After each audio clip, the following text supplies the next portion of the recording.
A day after an initial successful exchange of hostages and prisoners between Israel and Hamas, thousands of Israelis gathered in front of the central military headquarters in Tel Aviv on Saturday to keep pressure on the government to prioritize the return of all the hostages over resuming military action in Gaza. Even if Hamas isn't destroyed, I just want everyone to return, said Satar Kyers, 27, who said she had traveled to Tel Aviv with 19 others to participate in the rally. It was the fourth week in a row of demonstrations calling for the government to make the freeing of the hostages its top priority. On Friday, 13 Israeli hostages were released from Gaza in exchange for 39 Palestinians. 10 Thai citizens and 1 Filipino were also freed by Hamas. Another group of hostages was expected to be released Saturday evening after a delay. A temporary ceasefire that took effect early Friday was scheduled to last until Tuesday morning. It calls for Israel to release around 150 Palestinian women and minors and for Hamas to release at least 50 women and children who were kidnapped in the October 7 assault in which Hamas killed about 1,200 people, according to Israeli officials.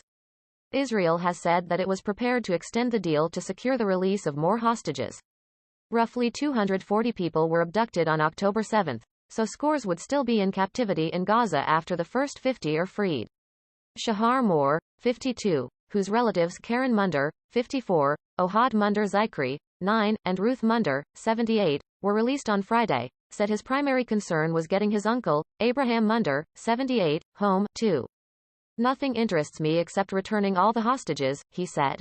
Last week, thousands of people rallied outside Prime Minister Benjamin Netanyahu's office in Jerusalem to call on the government to do more to free hostages held in Gaza, the culmination of a 5-day march from Tel Aviv that began with just 100 friends and family of the captives.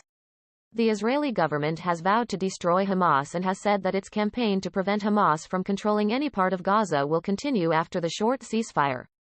We are at war, and we'll continue this war until we meet all our objectives, Mr. Netanyahu said last week before the temporary pause in fighting was announced. Mr. Moore said he believed the weekly demonstrations were a crucial factor in influencing the government to accept the current deal. Therefore, he says, he will continue to make his voice heard until all the hostages are freed. If we don't do it, no one will, he said.